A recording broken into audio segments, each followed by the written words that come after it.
Makanya hati-hati nih teman-teman ya, di musisi ya, komposer atau yang biasa bikin lirik-lirik dan sebagainya, hati-hati.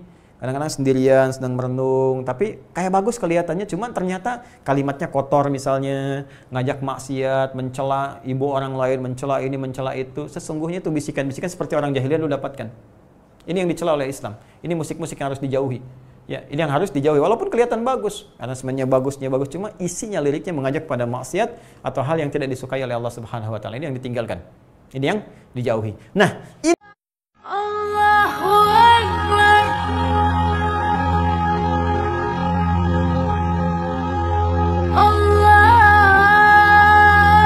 orang-orang Arab itu, teman-teman sekalian, ada bagus satu kajian.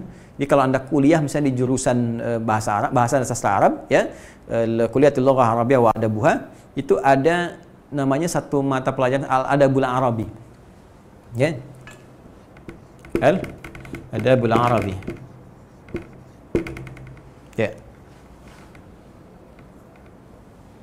Adabul Arabi. Ini adab. Ini bukan adab dalam pengertian, mohon maaf ya, bukan adab dalam pengertian akhlak, bukan. Ya, ini sastra. Ya. Sastra, di ilmu sastra. Ilmu sastra ini diantara objek kajiannya nanti mengkaji tentang syair. Ya. Syair. Syair, ya, puisi-puisi, disebut puisi juga bisa, tapi ini menarik karena syarat syair itu nanti setidaknya ada 4. Ya, ada khayalan, ya, imajinasi, khayal, ada fasahah, ya, apa namanya, kefasihan dalam berbahasa, ada musik, ada irama. Ya, ini ada iramanya, ada irama. Nah, biasanya ini ada yang disebut dengan bahar rumusnya. Bahar. Ada 16 sampai 17 bahar. 16 bahar namanya. Ya, sama rumus. Rumusnya ini, teman-teman, yang keempat, ini tidak boleh keluar dari formulasi itu. Ada formulasi rumusnya, qafiyah namanya. Formulasi. Bukan kopiah, kopiah ini bukan, kafiyah, kafiyah, ya. Jadi ada kafiyah, ada fasahah, ada kemudian khayal, imajinasi, ada irama, bahar. Nanti ada 16. Ini sudah terkenal dan ada tokoh-tokohnya. Mereka belum ada ilmunya pada saat itu, cuma mereka itu salihah, instingnya aja yang mereka bisa menyampaikan lirik-lirik syair, tapi dahsyatnya itu formulasinya bisa sama tuh. Ya, dengan 16 ragam ini disebut bahar. Nanti di ilmu arud adanya, ya. Ilmu arud yang menemukan Khalil bin Ahmad Al-Farahidi, ya. Itu nanti misal begini. Dari 16 ini ada misalnya bahar tawil.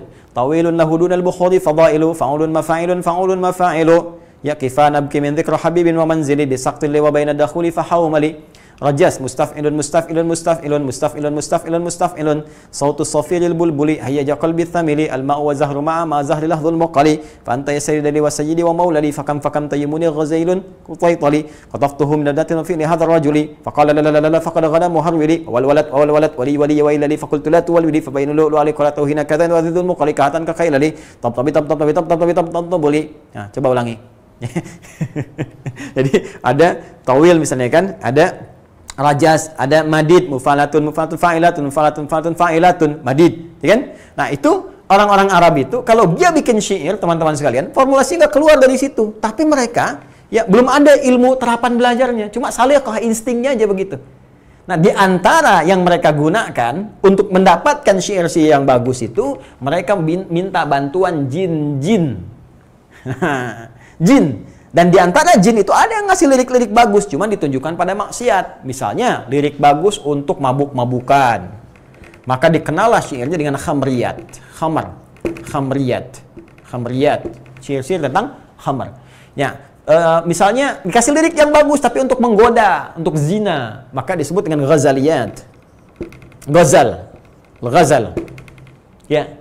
Jadi untuk merayu arahnya ke zina dan sebagainya, ada ghazal, ada khamar untuk mabuk dan sebagainya. Nah, sampai terkenal di kalangan masyarakat Arab, para penyair itu punya setannya sendiri, punya jinnya. Nah, karena ini mengarahkan pada yang jelek, untuk zina, untuk khamar, maka jin itu disebut dengan setan di kalangan jahiliyah. Syaitan. Ya. Bahkan mereka berkata, inna likulli syairin syaitanu wal khas. Ya, para penyair itu punya setannya sendiri. Itu udah terkenal. Kalau kita ngaji, belajar al-adabul arabi, kita akan temukan di antara para penyair-penyair jahiliyah, syu'ara itu, mereka memanfaatkan jin, ya, khususnya yang setan-setan itu untuk mendapatkan lirik-lirik bagus. Karena nanti di hari yang ke-6 itu mereka punya hari namanya Arubah. Jadi pertama Al-Ahad, kedua Al-Itsnin, diserap jadi bahasa Indonesia Senin, kan? Kemudian yang ketiga Ats-Tsulatsa, jadi bahasa Indonesia Selasa, keempat Al-Arbi'ah jadi Rabu sampai jadi pasarnya, ya, pasar Senin, pasar Selasa, pasar Rebo, kan? Kemudian Kamis, jadi Kamis, pasar Kemis, kan? Senin, Selasa, Rabu, Kamis, itu mereka beraktivitas kemana-mana tuh. Ada yang kemudian berdagang, berusaha, li'ilafi Quraisyin ilafi rihlatas syita'i was saif, ya, ilafihim rihlatas syita'i was saif. Ada yang ke Syam, ada yang ke Yaman, ada yang berniaga segala rupa. Nah, nanti setelah itu di hari ke-6 mereka kumpul. Kumpulnya di mana? Di pusat hiburan. Aswaq namanya. Ada di Dumatul Jandal, Suq Uqad dan sebagainya. Mereka namakan hari Arubah. Yaumul Arubah, hari ke-6, hari berbangga diri sebagai orang Arab. Di sinilah mereka pamer. Yang pamer itu siapa? Pertama kalangan tujar. Ya, pedagang. Tujar itu jamak dari tajir. Ya, tajir itu aslinya pengusaha, pedagang. Ya, bukan yang seperti bahasa Indonesia, oh tajir nih, ya kan? Tajir, kaya. Jadi asalnya pedagang, karena dia banyak bawa harta, disebut kaya, maka disebut orang tajir. Ya, kalau semakin banyak, punya kuasa mengarahkan sesuatu, sultan. Ya, makanya sekarang, oh sultan nih, sultan, tuh kan? Masya Allah, beli bayam 100 juta, ya kan? Sultan, bisa aja. Nah, ini dulu tajir, jamaknya tujar. Maka golongan ini nanti akan berlomba. Siapa nih orang-orang kaya yang paling banyak hartanya, maka dia akan diangkat jadi hartawan paling berpengaruh. Itu yang bisa ngatur. Ya, kayak pada saat itu nanti banyak tokoh-tokoh yang kita kenal lah sampai dengan sekarang. Kemudian teman-teman sekalian, ada lagi kahin. Kahin, zamannya kuhan. Ya, itu mereka dari kalangan para spiritualnya, ya, dari kalangan para rahibnya, kalangan dukun-dukunnya. Yang lebih tepatnya disebut dengan dukun, kuhan. Jadi mereka nanti yang ngasih jampe-jampe, yang paling bagus jampenya, jimatnya dan sebagainya, itu nanti yang paling bisa dijadikan sebagai acuan untuk berinteraksi dalam kehidupan. Jadi kalau pedagang mau dagang, nanya dulu ke situ, bagaimana nih suasananya, apakah menguntungkan atau tidak. Nah, ini nanti akan lomba nih. Nah, yang ketiga, yang tidak kalah penting juga, syu'ara, syair. Zamannya syu'ara. Ya, sampai nanti saking dahsyatnya ini turun Quran surah ke-26 Asy-Syu'ara. Ya, nanti kalau kita lihat di ayat 224-nya, ya sampai dengan 227, kita akan temukan bagaimana Allah menggambarkan keadaan mereka. Ya, asy-syu'ara yattabi'uhumul ghawun, yattabi'uhumul ghawun. Alam tara annahum fi kulli wadin yahimun. Ya kan? Hei, para penyair itu kadang-kadang mereka, mereka mengikuti hal-hal yang bisa menyesatkan. Ghawun kan dari kata ghawa asalnya, sedangkan ghawa itu dari setan. Ya kan? Ya, wa asa Adamu rabbahu aghawa. Maka Adam bermaksiat kepada Rabbnya karena dibujuk oleh setan sehingga tersesat. Ghawa itu kan setan yang mengarahkan. Maka di sini Al-Quran memberikan gambaran ada orang-orang jahiliyah dari kalangan penyair yang minta bantuan dari setan sehingga menyesatkan. Liriknya dikasih bagus. Alam tara annahum fi kulli wadi yahimun, kadang-kadang datang ke lembah nyari insting, nyari inspirasi yang dibisikkan oleh setan-setannya, jin-jin dari kalangan setan, sehingga bikinlah syair-syair tentang khamar kayak seakan-akan ternikmati, bagus, kalimatnya indah-indah. Nah, ini pamer teman-teman. Jadi Yaumul Arubah itu mereka akan kontes nampilkan syair yang paling bagus. Nanti yang paling bagus syairnya, yang paling indah kalimatnya akan ditempelkan di dinding Ka'bah, ditulis dengan tinta emas. Disebut dengan mu'allaqat. Ada mu'allaqat as-sab'ah. Ya, mu'allaqat as-sab'ah. Jadi ada 7 yang urutan paling hebat sampai ke bawahnya. Dulu Amir Syu'aranya dikenal Amir. Jadi paling tertingginya, jabatan tertinggi yang paling hebat syair dikenal dengan Amir. Amir Syu'ara. Ya, Amir Syu'ara. Dulu Emir El-Qais namanya. Paling atas.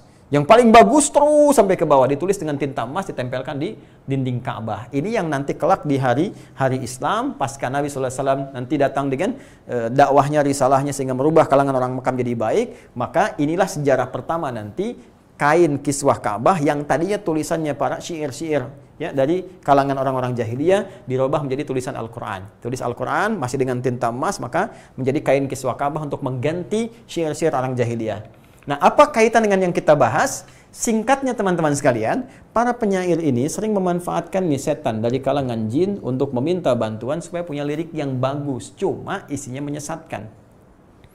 Makanya hati-hati nih teman-teman ya, di musisi ya, komposer atau yang biasa bikin lirik-lirik dan sebagainya, hati-hati.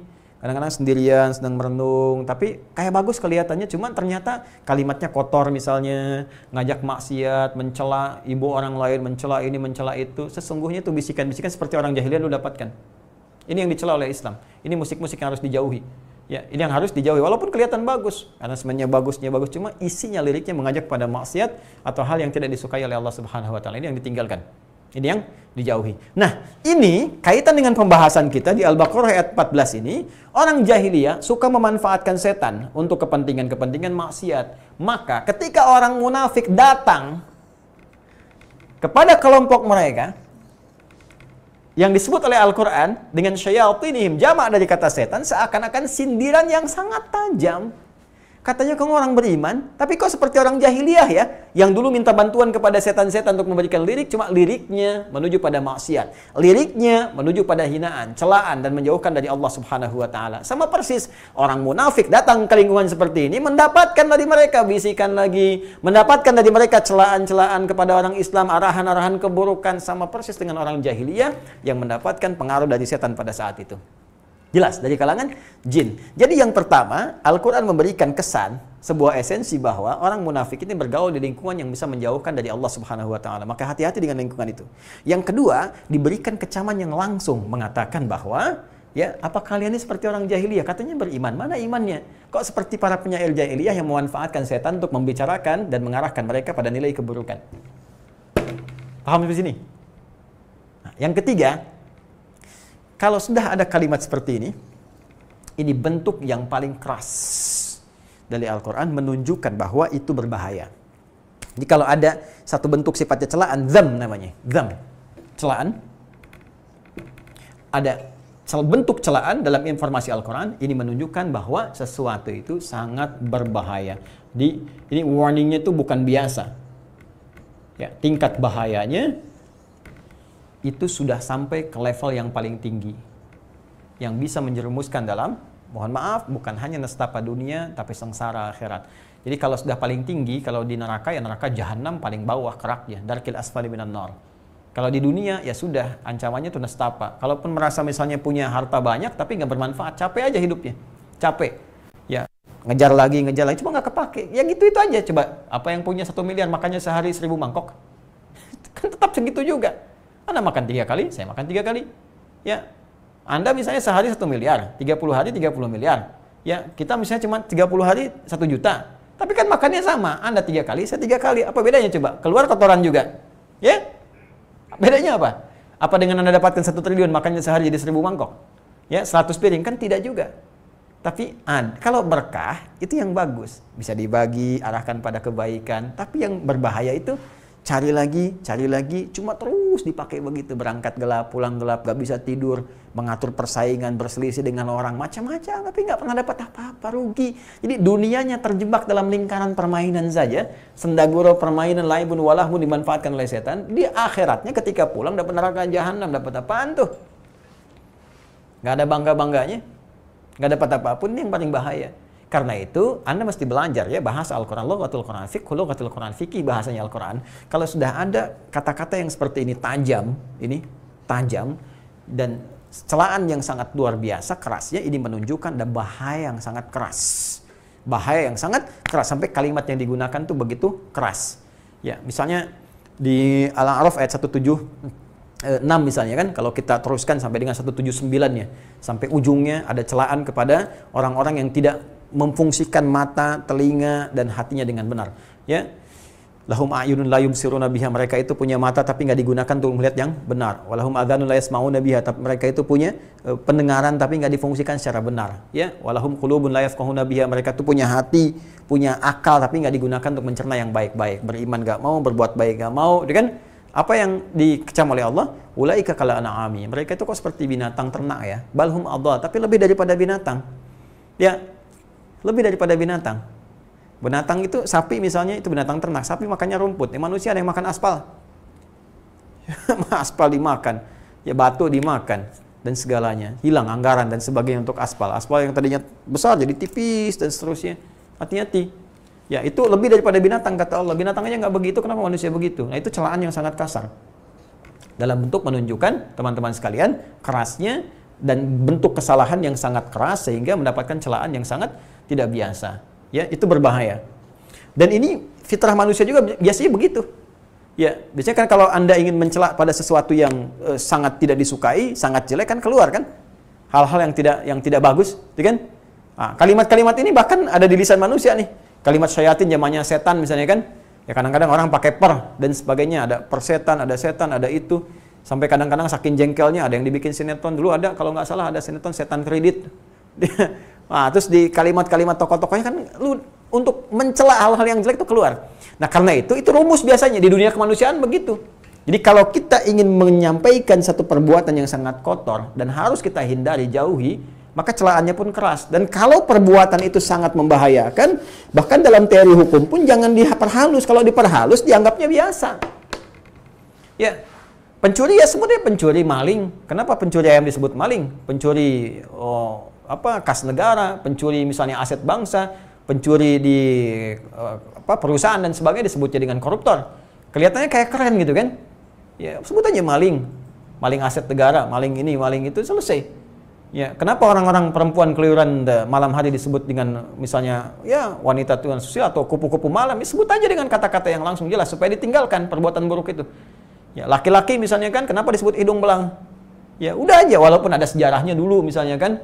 Ya, ketika zaman di Jakarta itu berkuasa JP Kun, ya kemudian keponakannya tiba-tiba berhubungan jelek dengan salah satu prajuritnya, terus dihukum pada saat itu, dia menerapkan hukum Kristen Katolik ya yang keras pada saat itu. Ya, ada di Kristen juga di Katolik. Kalau Anda buka ya yang berzina itu kan dihukum. Ya, hukumannya tegas juga pada saat itu. Ya, si prajuritnya dibawa, kemudian sebelum dia dihukum dengan hukuman yang keras, dia dicolek dulu pakai arang di hidungnya, ya, sehingga keadaannya belang, maka disebutlah pada saat itu hidung belang, dan kemudian menyebar sampai dengan kekinian. Tapi kalau kalimat itu begitu diterima diksinya kok kayak ringan di masyarakat, sebut dengan yang keras kalian.